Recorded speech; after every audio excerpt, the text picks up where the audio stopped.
记得你叫我忘了吧，记得你叫我忘了吧。你说你会哭，不是因为在乎。It was. 音乐比赛对音乐家们来说，既是通往成功的捷径，也是压力爆表的恐怖噩梦啊！它除了提供年轻的演奏家一个曝光的舞台，也达到了推广音乐的效果，刺激了许多观众们对音乐的讨论跟热度。近几年来啊，随着科技的发展，相信很多音乐的爱好者都喜欢在网络上面看着世界各地大大小小比赛的直播，一边吃着瓜，一边观赏激烈的战况。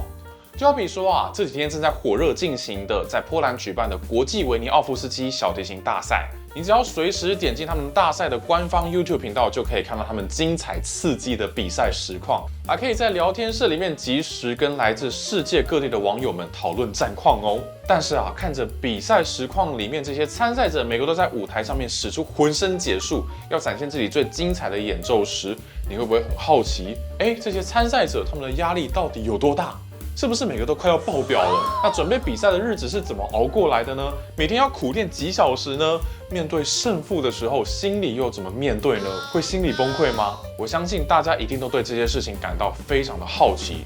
所以今天呢，我们就特地邀请了台湾非常有名的国际知名小提琴家林品任 Richard， 因为他过去啊曾经有非常丰富的国际比赛经验。所以今天就让我们一起来远端连线，问问他参加国际比赛时的心路历程吧。今天很荣幸邀请到了国际知名的小提琴家林品任 Richard 来跟我们聊一聊关于他参加比赛的一些就是经验分享。Richard 你好。海牛你好，各位观众朋友大家好。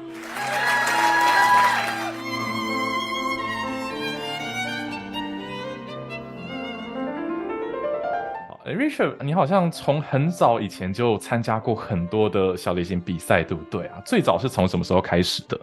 最早国小3年级耶，如果你台湾那种OK 区域性也算的话，但是我的国际上的比赛，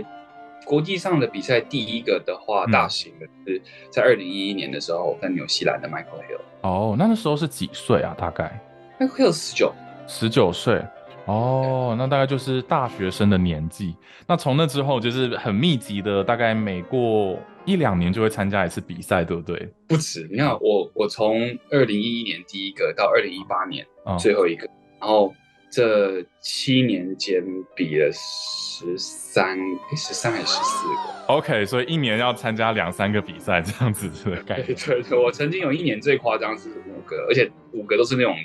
大型的，最大型的那种。哇，那真的很累。由于我们在访谈的时候啊，波兰的国际维尼奥夫斯基大赛正在如火如荼的进行当中。这个比赛可以说是历史上最悠久的小提琴比赛，没有之一哦。对波兰当地人来说，它的地位跟大名鼎鼎同样在波兰举办的国际肖邦钢琴大赛可以是相提并论的。而正好啊，林品任也曾经参加过这个比赛哦，而且还拿下过第5名的成绩。所以我们就来听听参加这样子的比赛都会有一些什么样的幕后故事吧。好，那我们就来聊聊今天我们就是最想聊的这个比赛，就是 Wieniawski 小提琴大赛在这个波兹南举办的。那时候是在2016年，对不对啊？那时候为什么会想要参加这个？个人来讲，对我来讲比较特别的地方就是说，2016年其实那一年我也比了蛮多比赛的，然后维尼奥夫斯基是最后一个，就是我记得他应该是在10月的时候举行。然后呢，因为我当时8月还在比上海的 Isaac Stern 小提琴比赛，所以其实当时我比上海，9月1个月要准备这么多东西，因为 Wieniawski 其实它很多特殊的曲目的要求，因为毕竟是在波兰举行，所以他们有特别要求要演奏波兰作曲家的作品，每一轮都会出现一个波兰作曲家的作品，所以其实蛮多曲目是没有跟我上一个这个上海这个比赛重叠的。所以我当时还在考虑说，我就可能就退掉了。但是呢，我在上海的时候，当时进到决赛，然后决赛的评审之一就是鼎鼎有名的这个 Maxim Vengerov 这个小提琴大师评审，然后他就特别跟我说叫我去，因为当那届他是在 Wieniawski 他是主审，其实就是他召集的，他是召集人，他去评上海，然后当时我进决赛，他其实决赛是给我第1名，他的分数是给我第1名，然后他就跟我说，他就很鼓励我说，希望我可以1个月之后去波兹南参加这个维尼奥夫斯基大赛。那我是受到他的鼓励，我就好吧，那我再拼一下，所以就1个月内就准备这个维尼奥夫斯基的这个所有的曲目，其实是很有挑战性啊。那还有另外一点就是说，维尼奥夫斯基结束之后，我有好一阵子就没有在比赛了，所以其实当时我的心境上其实已经把维尼奥夫斯基当作是我人生中最后一个比赛了。没错。那一直是到我隔年2017年出完车祸以后，我才又想说，我再来拼一个比赛。基本上国际大赛的年龄限制大概是29岁，我其实也没有到，我大概就是维尼奥夫斯基2016年我大概25岁，所以已经年纪偏比较大了，就以参赛者来偏比较大了，所以我当时已经就想说，差不多是最后一个比赛，但是就隔年出了车祸，所以我才因此又激励我再去比了美国的印第安纳波利斯大赛。这一次就得到了第1名，对，冲到这个基本上就是我比赛生涯的巅峰，这样。所以维尼奥夫斯基对我来讲也是一个很特别的一个经验，跟在我人生中历练当中是很重要的一个里程碑。了解，哇，那真的是很特别。那不知道这场比赛那时候准备的时候，这个曲目，比如说你说让你觉得很困难的是一些波兰作曲家嘛？那比如说是不是第一轮拉那个 Polonaise？ 困难的点是说你要在波兰人的领土、他们的地盘里面去演奏他们的曲子，就好像你今天看到一个外国人要来拉望春风。我记得当时好像就有好多听众，他们真的是在那个网络上就开始评论说，这些很多亚洲人来啊，然后谁的拉的比较道地啊等等的这种，应该也是有一种他们对于自己的文化是很自豪的，也确实是非常非常经典的曲目，所以就是希望说所有参赛者都可以演奏这样。我完全可以体会，因为我常常听很多就是弹钢琴的人说，他们去比肖邦大赛啊，然后在波兰人面前弹那些 Mazurka 啊，弹那些 Polonaise， 然后甚至有些人还特别的 picky， 然后说这个根本就那个节奏不够有那个波兰的精神这样，然后甚至像那个 Mazurka 是大家最头痛的，因为就是说这边要快一点，这边要慢一点，然后那个速度调配上有很多的美美嘎嘎。如果说你没有在波兰真的当地看过那边的人是怎么样生活的话，真的很难去想象说要怎么样去理解这个音乐，所以完全可以体会。那这次比赛你们到那边之后，主办单位会怎么样去照顾这些参赛者啊？对，其实每个比赛都有不一样的安排，但我很清楚的记得维尼奥夫斯基是把我们所有的参赛者都放在饭店里面，就是有些比赛是安排在寄宿家庭，比较能够融入这个当地的文化，然后语言方面啊，或者是他们的饮食文化啦，甚至是一些就是甚至是听音乐的一些文化都可以去学习到一些。但是如果是在饭店的话，比较有趣的是，因为能够跟其他来自世界各地的这些小提琴家就互相交流、交朋友，然后我们就每天早餐就是都跟不一样的人坐一桌，然后就聊天啊等等，然后就每天就是上楼听到哪个琴房在拉琴，就会抬头听到，稍微听一下，这个我可以赢他，这样就是蛮有趣的。然后这个比赛胜算大概是多少这样？那就是在比赛现场，就是说在那个比赛那个城市的时候，大家的日常都是做什么呢？会有一个很规律的作息吗？还是说主办单位会帮你们安排你们什么时候要去做什么事情？其实没有，因为大家大概也知道说，基本上去比赛，因为我们就是很密集的在两个礼拜之内要把很多曲目都拉完嘛。那可能一轮当中，第一轮比较多人，可能40-50个人，那就是会需要3-4天的时间，然后大家轮流上，所以其实心态上都是很紧张、很高强度的，所以应该也不会想要去哪里玩。就是大部分的就是可能就吃饭时间，会好朋友会约一起去吃饭，然后但是就大部分的时间都还是在饭店房间或者是在琴房练琴，然后而且我们还要跟伴奏去 rehearse 去排练。那通常参赛者在比赛现场的时候，都是你们还是会照平常的这个练琴的模式吗？只是一天大概会练多少时间？还是主办单位会因为可能能够提供的琴房时间有限，所以你们的练习时间会比较紧张一点？不会，比较紧张的是排练时间，因为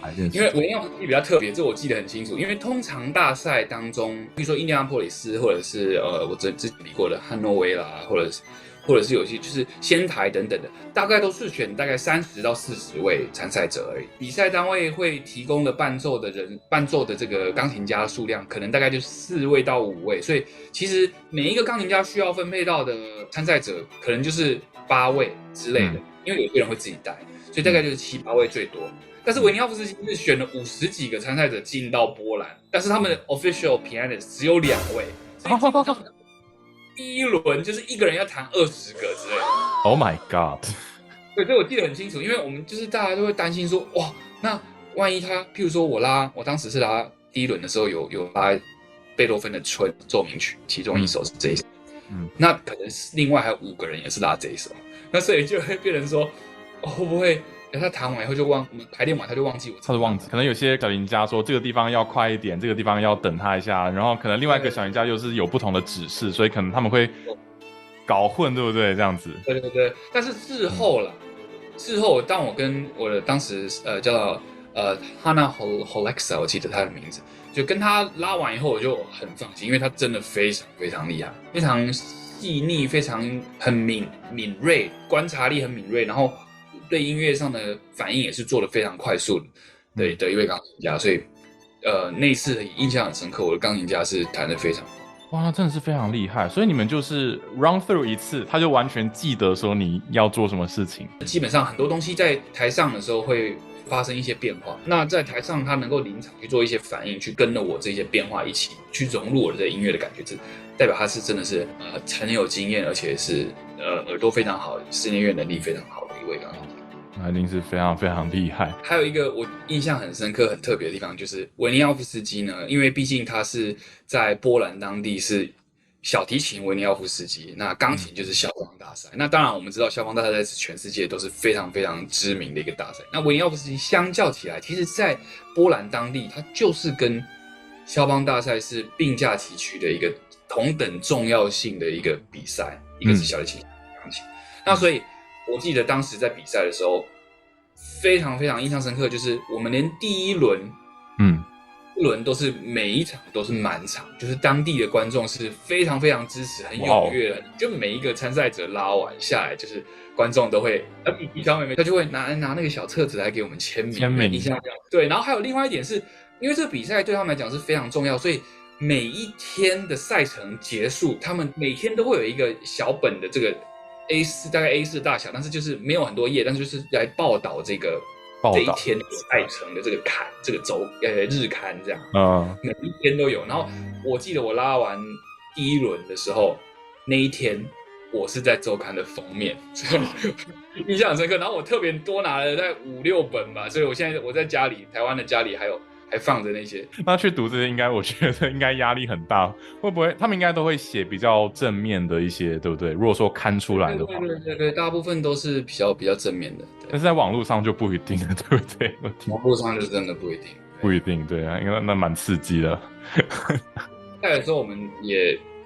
说实在，我之前有几次比赛就边比的时候就边看网络上下面的评论，就有时候会影响到我们心情，所以后来我就是不要听别人拉，然后也不要去看别人评论什么的。对，我相信这样应该比较好一点。对，有时候网络上的人也不知道自己在讲什么，说真的，对。好，那聊完就是你参加比赛这些经验，不知道能不能问问看，你说你觉得比赛这个东西它的意义对一个音乐家来说是什么？你觉得它带给一个音乐家正面的影响比较多呢，还是负面的影响也会有蛮多的呢？其实我觉得要看人，因为对我来讲，我是从小包括在台湾，甚至就是一开始到美国，就是一路上我都是很希望自己能够借由比赛，首先就是给自己有练琴的动力，有一个目标去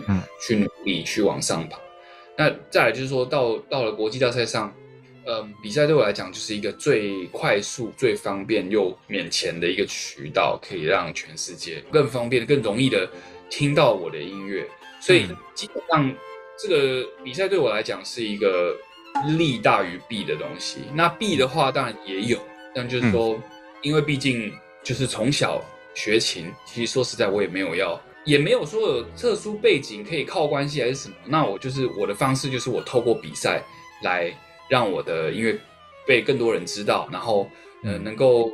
透过赢得比赛，能够得到演出的机会，然后到世界各地去演出啊，可以体验不同文化，然后也可以分享我的文化，然后可以跟大家有一个交流，这样。所以比赛对我来讲，真的就是一个我从以前就一直不能说喜欢，但是很向往，然后一直是一个我拿来当做我音乐路上的一个必经之路的一种感觉，这样。对，那对于有些人来讲，可能就会觉得音乐艺术啊不应该拿来评分，或者是不应该拿来做比较。但这个讲法确实也没错，这个确实也没错，我也同意。但是因为我个人的成长背景跟我个人对音乐的看法来讲的话，其实我是蛮推崇比赛的。对，那包括我自己在教学，或者是有时候帮一些学校上大师班，或者是在某种场合，人家问我这个问题的时候，我都会跟别人说，一样是看人，但是我个人是赞成去比赛的。透过比赛呢，你可以跟评审，因为评审大部分都是这些从小崇拜的这些演奏家，那你可以跟他们学习到一些他们至少你可以从他们得到一些他们听到你们音乐的一些feedback 一些回馈，然后还有短时间内可以跟这些来自世界各地的好手交流交朋友，我觉得这个是非常重要的。很多人问我说上海会不会紧张，我说怎么克服紧张的？紧张是一定会的，就是因为我们在乎我们的表现，所以一定是会紧张或担忧。我给别人的解答就是说，你尽量多上台，对不对？那要比赛这种场合，特别是你最容易让你紧张的这种场合，就是因为你最不熟悉、最陌生、最未知的那个感觉。那当你多练习这个感觉，你才能够有办法去。首先，你能够知道说你在这种状况下你会出现什么问题。那你每一次出现这个问题的时候，你就知道你下次有怎么调整、怎么进步。那如果你永远都没有做这件事情，那你永远都是每一次做这个，你就会很生疏。当然，上台永远都不可能是日常的一部分，因为这个毕竟台下2000多人、3000多，而且你会发现，当你越往上走的时候，那个场合就越大。譬如说几个月前，我就是在卡内基演出嘛，在台下就是非常多人，而且那个是很重要的一个音乐厅的场合，就台下的人可能很多乐评家、很多经纪公司的新人等等，这种当然那种场合就又更紧张。相比我可能是在自己家里，然后我知道台下都是我的乡亲父老，都是来支持我的，这种感觉就是差很多。所以如果要有朝一日有希望能够往更高的境界，独奏家或者是演奏家这种的目标来走的话，我会觉得比赛是一个很好的历练过程。那最后就是想再问你一个问题，说你觉得 Wieniawski 这个作曲家本身，你觉得他在历史上有什么特别的意义？说为什么我们这个比赛要特别去纪念他这样呢？我觉得当然他对于波兰来讲就是一个指标性的一个作曲家嘛，那他在小提琴界来讲也是非常重要，就在我们心目中，他就是跟帕格尼尼、跟魏欧当，可能跟 Spohr 是一样同等重要的小提琴家，因为他把整个小提琴的演奏的技术上又提升了一个层次。那其实个人啊，我觉得维尼奥夫斯基第2号小提琴协奏曲的第2乐章这个 Romance 是我听到所有旋律里面，我觉得至少是10大经典曲，10大经典。对，就是它和声不是特别复杂。但是就是会让我感觉到是一个很触动我的心弦的一段旋律，所以对我来讲，这首曲子一直以来都是我最爱的旋律之一。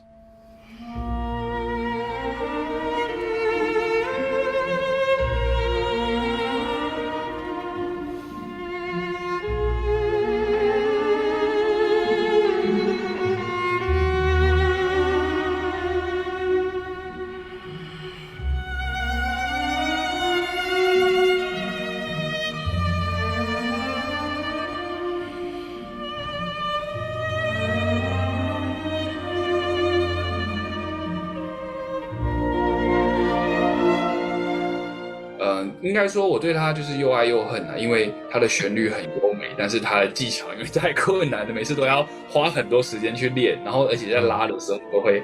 比较紧张一点，就是怕没有处理好。我可以理解。那非常感谢 Richard 今天跟我们分享这么多比赛故事。那我们知道，其实 Richard 不只是一个很杰出的小提琴家，他唱歌也非常的好听。听妈妈的我们刚刚才回去回顾了，看到你在 Wieniawski 比赛现场。再给我2分钟，让我把记忆结成笔。哦天啊，对，这个故事典故我可以稍微聊一下。好，就是为什么会这么跳痛，忽然在波兰的这个比赛现场，小提琴比赛现场忽然唱歌，其实是有来由的。唱周杰伦的。没错，这是有来由的。因为我在进决赛之后呢，其实我们当时有7位进决赛的参赛者。那很特别的是，因为我们当时7位就是特别还有安排一个行程到电视台去做访问，那而且是专访。那我的部分呢，他最后呢就会有一个粉丝观众提问的环节。那当中就有其中的记者问到一题，就是说，平常除了听或演奏古典音乐以外，你还会不会喜欢什么样的音乐？那我就讲啊，我其实听音乐是很广啊，我喜欢爵士，我也喜欢美国的这些乡村音乐，我都会听啊。但是我其实比较特别的是，我听我们的台湾的这个流行乐，台湾 is pop， 我就跟他们说，有时候要抒压的时候，就跟朋友去唱 KTV 啊，然后他就说结果呢，我隔天在我拉完维尼奥夫斯协奏曲加上贝多芬协奏曲完了之后，我一到后台，记者就麦克风就过来，说听说你有唱这个会唱这个台湾的流行乐，那要不要来唱2句？有时候现场导演，因为我刚拉完2首协奏曲，刚拉完刚拉完2首协奏曲，然后而且旁边都一堆人围着嘛，不知道你们有没有办法看到那个影片的，一堆人，然后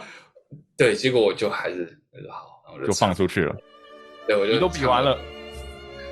就算了，豁出去了，就脑筋可以想到的就是周杰伦的那个最长的电影，再给我2。我看你唱的那个表情真的是非常的投入。那唱完之后有没有觉得心情很好？就是觉得比赛终于比完了，就是真的，对啊，也是压力非常大。真的很有趣。好，今天很开心可以听到这些比赛背后的这些内幕，我觉得真的非常非常非常的精彩，相信观众朋友们应该也觉得大开眼界。那我们就祝福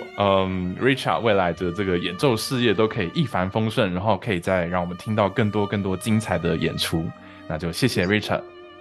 谢谢你。听完了这些比赛的幕后故事之后，大家是不是都感受到哇，每个参赛者真的都非常非常的了不起呢？这次的影片是受到维尼奥夫斯基大赛主办单位的委托，他们希望我们推荐大家多多去看看这些来自世界各地的年轻小提琴家们在辛苦努力的准备之后，在舞台上的精彩演出。Wieniawski 大赛跟大名鼎鼎的国际肖邦钢琴大赛是并列波兰2大最重要的音乐比赛，在世界各地都有着非常重要的地位。而且更特别的事情是呢，这2个比赛，一个是全世界历史最悠久的钢琴比赛啊，另外一个是全世界历史最悠久的小提琴比赛。可见这些波兰人是真的很爱比赛耶。总之呢，现在大家只要在10月21号比赛结束之前上他们的官方 YouTube 频道 Wieniawski Society， 就可以观赏到热腾腾的比赛实况，还可以见证下一代传奇小提琴家们的诞生哦。感谢你看完了这支影片，如果喜欢我们的内容，可以到下面的 Buy Me a Coffee 的连结支持我们哦。我们下次再见，拜拜。